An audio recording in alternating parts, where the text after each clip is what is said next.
ம். Praise the Lord. இன்றைக்கான தெய்வ வார்த்தை அப்போஸ்தலனாகிய பவுல் தீமோத்தேயுவுக்கு எழுதின முதலாம் நிருபம் 2ஆம் அதிகாரம் 1ஆம் வசனம் முதல் 3ஆம் வசனம் வரை. நான் பிரதானமாய் சொல்லுகிற புத்தி என்னவெனில், எல்லா மனுஷருக்காகவும் விண்ணப்பங்களையும் ஜெபங்களையும் வேண்டுதல்களையும் ஸ்தோத்திரங்களையும் பண்ண வேண்டும்.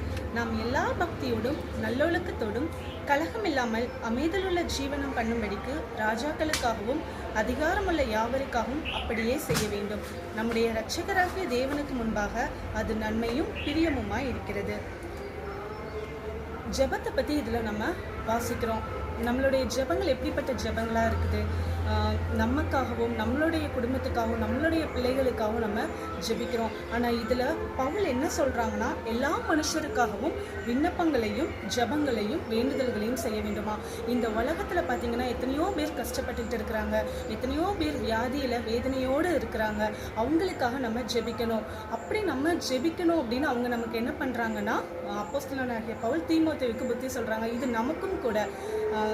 அதுக்கப்புறம் பார்த்தீங்கன்னா, ராஜாக்களுக்காகவும் அதிகாரமுள்ள யாவருக்காகவும் அப்படியே செய்ய வேண்டும். நம்மளுடைய தேசத்தை ஆளுகிற தலைவர்களுக்காகவும் ஒவ்வொரு மாநிலத்தின் முதலமைச்சர்களுக்காகவும் நம்ம ஜெபிக்க வேண்டும். அது நம்மள விழுந்த கடமை.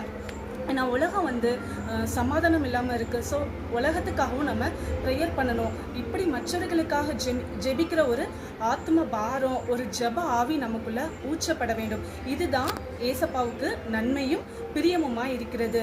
நமக்கு நம்மளே ஜெபிக்கிறத விட மற்றவர்களுக்காகவும் தேசத்திற்காகவும் ஜெபிக்கிற ஜெபத்தில் ஏசப்பா பிரியமாக இருக்கிறாங்க. அது நன்மையாக கூட இருக்குது. ஏன்னா சத்தியத்தை அறிகிற அறிவு எல்லாருமே அறியணும். ஏசப்பா தான் மெய்யான தெய்வம் என்று உலகத்தில் இருக்கிறவங்க தேசத்தில் இருக்கிறவங்கெல்லாம் அறியணும்.